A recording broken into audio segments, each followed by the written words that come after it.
Mass radio show and podcast. I am your host, Richard Franzi, and this is podcast episode number 1119. And it's good to be back here in the studios of OCTalkRadio.net. Everyone wants and seeks peace of mind, both in their personal and their professional life. Wood, Gutmann, and Bogart passionately advocates for their clients to have peace of mind, and also takes initiatives and steps to help the future of our planet. That's why I've invited Vice President Elena Viera to join us today. She is a friend and also a professional service provider here in Orange County. I wanted her to talk about the role that her firm plays both in helping their clients find peace of mind, professional and personal, and also the things that her company is doing to help the environment. Elena, welcome to Critical Mass Radio Show and Podcast. Thank you, Rick. It's a pleasure to be here. It's a pleasure to have you here. Let's start with a simple question. They're always a good place to start. Can you share a story about your background that might help our audience learn a little bit more about you as a person? Sure. I'm sure there's plenty of stories, but so one that I kind of was ruminating about recently is this whole when I started in this business, and it's been almost 30 years. It's hard for me to believe that it's been that long. At that time, there was a lot of noise because the cost of healthcare was so high and out of control. We're going to, talking about, late 80s, 90s. And then I got to thinking, well, how is that any different than what's going on right now? That's exactly what I was thinking. So I think that it was interesting because I thought, well, how I started is kind of how I'm not saying I'm finishing, but it is. I've been on this journey over the last 30 years. I spent a lot of time. I started in this business, first of all, on the insurance company side. And when all of this initial transformation was going on, and I was one of those people going out in the front lines talking to employees about their benefits and the fact that they were changing drastically.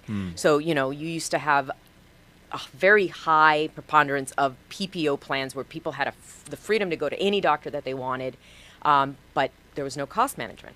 So then the pendulum swung completely, and during the late 80s, 90s, we were telling employees, well, you don't get to do that anymore. You don't get to choose which doctor you go to. You now have to choose from this HMO network. And so, I mean, you can just imagine what some of those audience reactions were. Probably surly, I would think. Yeah, I mean, I thought if anybody hands out Rotten Tomatoes here, that's going to be interesting. And so now we're almost seeing the pendulum swinging in kind of the other direction because after the Affordable Care Act in 2010, now we're back to, well, wait a minute, the costs are not any better. And in fact, we can easily make an argument that because of those HMOs, now we've got consumers that don't really even know what things cost because we got so used to making a copayment, $10, $20, right? Which, that's just not realistic. So there's this huge education opportunity out there that I think people like myself, brokers, are in a very great position to kind of take it up and become those educators. So you think it's a good thing? Because there has been a lot of confusion based on what you read, what you hear in the headlines, because it has been sort of a political football, whether it's the Affordable Care Act or any other name you want to call it. I'm not saying that it is not the politics of it and the way it was done. And I mean, we can have arguments back and forth. I think, though, regardless of where we stand on the issue, I think that there's got to be a consensus on the fact that there's an opportunity here to do things differently. Okay. So let's talk about that. And you said that Wood, Gutmann, and Bogart is a broker. What is your niche? Who does your firm and who do you help professionally here in Southern California? Yeah, great question. So Wood, Gutmann, and Bogart, and just for purposes of this, in the remaining time that we're together, we'll call it WGB. Is that allowed? That's allowed. Okay. Thank you. Thank you. WGB is a full-service insurance brokerage agency. Our niche, if I may use that, is really, I would say, California-based small and mid-market employers. Okay. And that sees a lot of different variations and definitions, but I would say that employer groups, we've gone to great lengths to segment our business so that we are able to serve and serve well both the small employer, and a small employer in California is less than 100 employees. Yeah. That's not always small. That feels, I mean, that's a lot of people. Well, but you have to understand that up until a couple of years ago, it was 50 was the cutoff. But then because of the Affordable Care Act, we had this change. And in California, we redefined small to be Okay. anything under 100. Okay. So we've got our segment that handles the smaller or serves the smaller businesses under 100 employees. And then we've got our large group division, which is going to service 100 plus. But the sweet spot really for us is going to be an employer in that, I would say, 100 to 1,000 space. Okay. We're not going to be everything to everyone. And niche-wise, in terms of an industry niche, we really, benefits is an interesting area because there aren't really niches. It's not as if, for instance, on the other side of our brokerage practice is the commercial insurance, and that is much more niche-driven because certain products are necessary based on what type of business you are in. Okay. So, a food service company needs certain types of insurance that perhaps a manufacturer does not. With benefits, it doesn't really work that way. It's really more driven by what are your demographics, and nowadays that gets really interesting because you've got multi-generational workforces pretty much everywhere. Right. So I think we're still in a really exciting industry because nothing ever looks the same. Day in and day out, there's always something that's varying, that's different. So tell me, good explanation of the markets that you serve. What makes your firm, we shall call you WGB, different from others who might be calling on the same kind of clients? I would say one of the key differentiators and something that was very appealing to me, having been on both sides of the spectrum, is the fact that we are a privately held firm, and a privately held firm with a 30-year history. And that's different because, again, if I may, the ACA did a lot of interesting things to our industry, and one of them was a lot of those more privately held smaller firms really had to make a decision on whether to stay in the game with all of the requirements, all of the compliance support that you now would have to give a client. So we ended up seeing a lot of acquisitions, and a lot of those privately held firms went away. Wow. Talk about an unintended consequence of government regulation, Exactly. right? That's exactly Wow. right. And there are probably a lot more than that, but yeah, that's exactly what I thought. So the fact that we are privately held, the fact that we, despite the fact that most of us on the team, on the benefits team, have 15, 20 years average tenure in this industry, we adopted almost a startup mentality because we really had to think about building this practice in a very transformational era, if I may. We're back to really seeing tons of transformation in this industry. I don't think we're done yet. I think Right. that the Affordable Care Act kind of kicked things off, and now we're kind of in suspense. And there's so much going on. Technology's thrown a big... I was just going to ask. Yeah, Yeah, how's tech- absolutely very disruptive Right. in a good way, I think, because when you think about all of the responsibilities that befall an HR department, Right. there's just so much going on. The technology piece is almost critical to help take some of that. We're talking with Elena Viera, and I don't mean to interrupt you, but I'm thinking it is such... I think what you offer is such a confusing solution for employers. You got to explain it to the owner or the CEO or the president or whatever. Right. HR, they got to make a decision. And then once they select you and they select the programs, then you have to take that responsibility of educating their rank and file employees, right? That's correct. And that's exactly right. And there's a 1,000 questions, a million questions. There are, and then add to that the language, right? I mean, Right. we're in Southern California, Right. right? So you've got tremendous differentiation in terms of how somebody's preferred learning method, whether it's English or is Spanish, and that's an area where we differentiate ourselves. I myself have my first language is Spanish, so I have always been able to really add some value with Right. respect to the communication aspects, and the fact that regardless of what my position might be, I've always felt that it was my duty really to be on the front lines and be available to educate the employees. And I think it really starts to help, and it helps an employer align themselves with their employees when we can carry the message the way that it is intended from the employer to the employee. Right. Because the value of those benefits sometimes gets lost in the shuffle, and there's a lot of money at stake here. That's what we're going to be taking a break here in a minute here on Critical Mass Radio Show and Podcast with Elena Viera. But that's the other side. I'm not sure that a lot of times employees appreciate the amount of commitment, financial commitment that a company makes to offering competitive health care benefits. I would agree. And I think that we see a lot of variation. Sometimes we see employers that really want their employees to know what the investment is. Okay. But actually, the majority hesitate from sharing that. And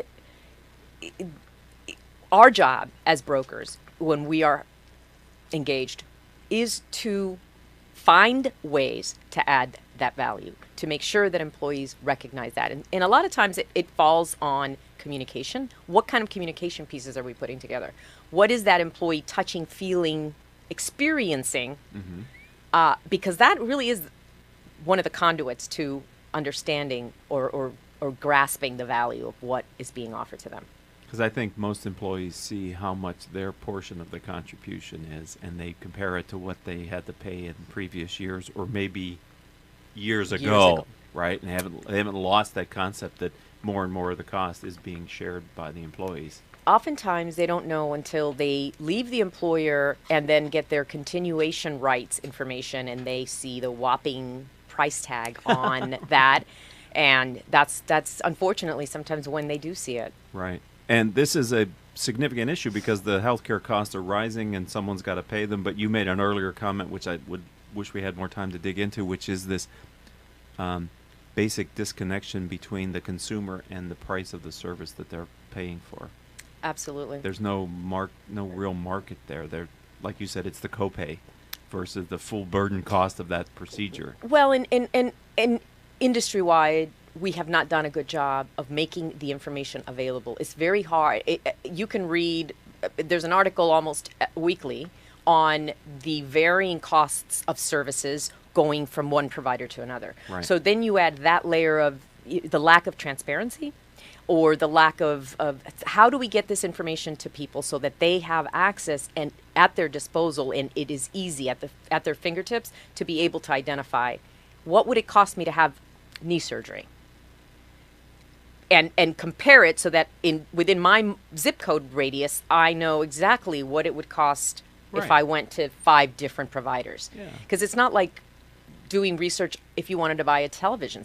I mean, you can easily identify what it costs. Right. It doesn't work that way in healthcare, so it's kind of wild. It is. And it's really important.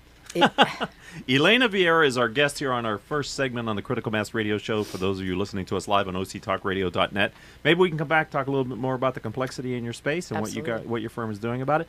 Don't go anywhere, ladies and gentlemen. We'll be right back with Elena after this word from Show and Podcast. I am your host, Richard Franzi. All of our shows can be heard anytime, not just live here on octalkradio.net, on iHeartRadio, iTunes, Stitcher, Spreaker, several hundred former guest websites whose CEOs have appeared on our show. You know, since we started this show in 2009, we've reached hundreds of thousands of listeners through the live stream on octalkradio.net, podcasts, and the other platforms like YouTube that we use. Simply type in Critical Mass Radio Show in your favorite podcasting software to find our weekly shows with great guests like Elena Viera, who is Vice President for Wood, Gutmann, and Bogart. And we were talking about technology. And one of the things that really impresses me about the work that you do and also your firm is such a complex issue, but you're bringing innovation and innovative solutions to employee benefits that really are helping your employers to attract talent, but also then retain them.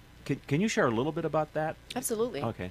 I'd love to. It's actually one of the great things about having joined Wood, Gutmann, and Bogart is the fact that not only am I helping bring our great services to clients, but I also get to spend a good portion of my time as Director of Client Innovation vetting, identifying, seeking out whatever innovative, creative things are happening within the industry.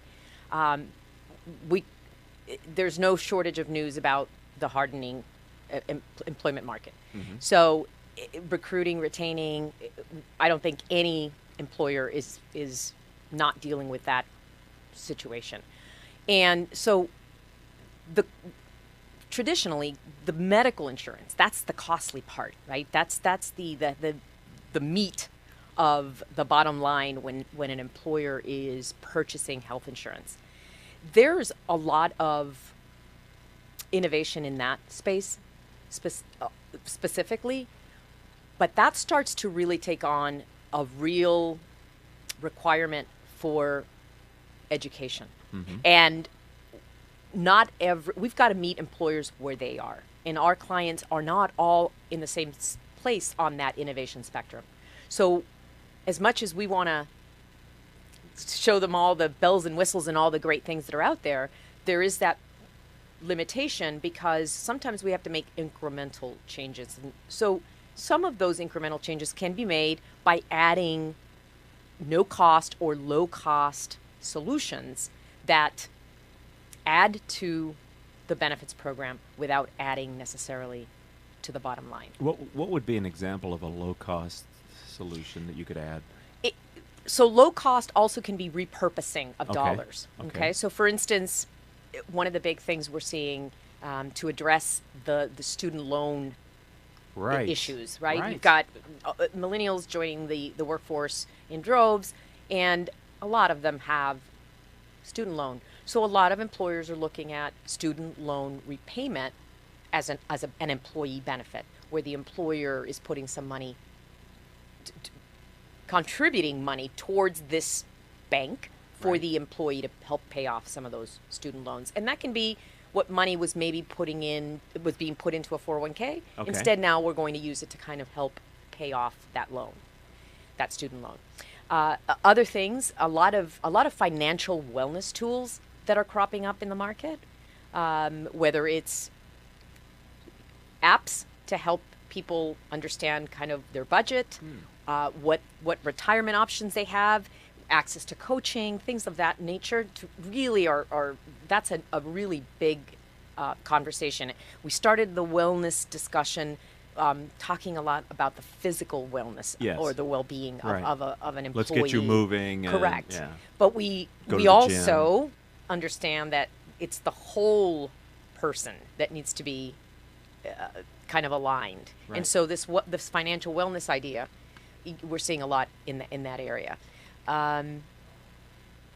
So if I might say, employee benefits is much broader than the health insurance and coverage that they get. It absolutely is. It absolutely is. And I think traditionally everyone thinks medical insurance, Right. dental insurance. Right. Vision care. Right. And those are absolutely Necessities, critical, yes. but those have become almost like that's a given. Right. But what else are we doing? Okay. How else are we enhancing this package so that when the employee has to choose between, two employers, which one's the employer of choice? Right. And you're saying these innovative ideas are being offered to companies that are with 100 employees and less as well? Absolutely. Okay. So my job is really, what are we doing for our under 100 segment? What can we offer? What's out there? What's available? What makes sense? And then, obviously, we might have a lot more options in the larger space. Right. But there's still plenty of great solutions in that smaller market. I think the idea, though, is really identifying what the challenges are, what the goals are for that company, and trying to fill the gaps, whether it is, with a supplemental product or products or some of these more innovative tools. there is no one size fits all. Right. So we started this interview, Elena, with you explaining how sometimes there was animosity or at least frustration from the employees when you had to explain their benefits.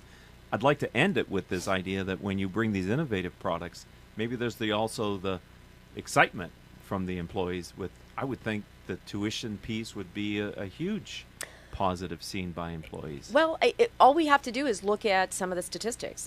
Recently, there was a survey, a MetLife survey, and 60% of employees responded that they would be willing to pay more for benefits if they could customize their package. Okay. So absolutely, there's people want to have choices, and particularly in that millennial group. Right.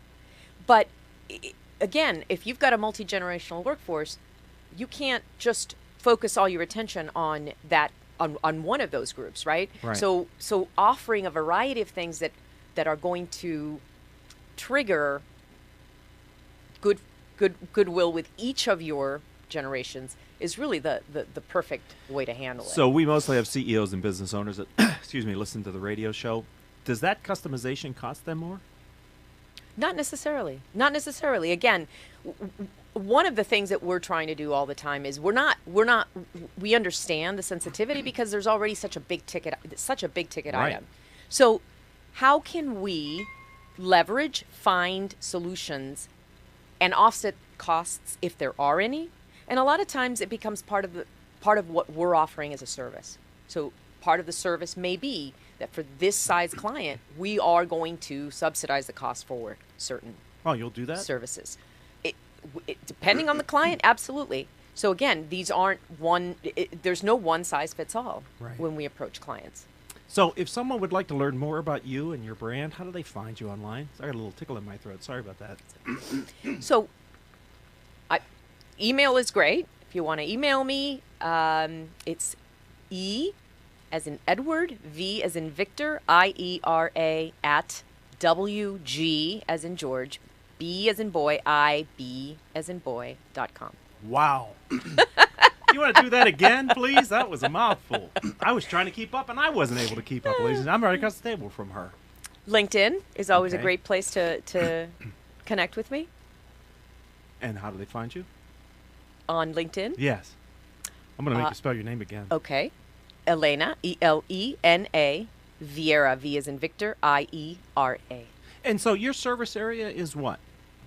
The service area is pretty much all of greater, just Southern California, Northern California, all of California. Okay, so you're traveling up and down California. Absolutely. Do you find much difference in business owners, CEOs, Northern California, Southern California? You know, we have this initiative on our ballot. We're going to divide the state into 3 pieces. Are you finding that there's 3 different states in California the way you operate? Actually, I would say if you looked at Northern California and you saw the types of packages that were being offered there, you would find that there are absolutely there aren't HMOs in Northern California anymore. Why? The only one is Kaiser. There's a stronghold in Southern California. They really took off here. The provider community, these contracts were formed and they worked. Uh-huh. They did not work in Northern California. Oh, wow. So you'll find that unless you're Kaiser, you're not offering an HMO in the Northern California, and instead you might see a lot of high deductible plans with HSA. Huh. That is not so common here in Southern California. So interestingly, I could see how you might divide the state and you'd Okay. have 2 very different Well, profiles. I wasn't expecting to hear that answer at all. You surprised me, and I think I've never done this in 1,100 plus shows, but I think I need you to open that door because it. Okay. Okay. It was looking like I thought you needed to get in because we were finished with our radio show. And I'm sure Paul Roberts, who runs this station, is ready to say that's all, folks. Sometimes it looked like he needed to have us let him in back into the studio. I'm not sure where he had to go. Thank you for being a friend of the program. Thank you, Rick. It was a blast having you on the Awesome. program. Thank you. I love what you're doing, and I love the fact that you're bringing innovative solutions. And your attitude is, even though this is complex and ever-changing, there's an opportunity to educate and help your Absolutely. clients. That's Thank it. you, Elena. Thank you. All right. I hope you'll listen to the next show. I'd like to thank our producers, without whom we wouldn't have this show. They are Joan Park, Crystal Nunley, and Haley Stern. If you'd like to connect with me on LinkedIn, I'm Richard Franzi, Franzi. You might want to read my latest book, Killing Cats Leads to Rats. It's available on Amazon, Barnes & Noble, and other booksellers. And until our next show, I hope all of your business decisions will move your company in a positive direction.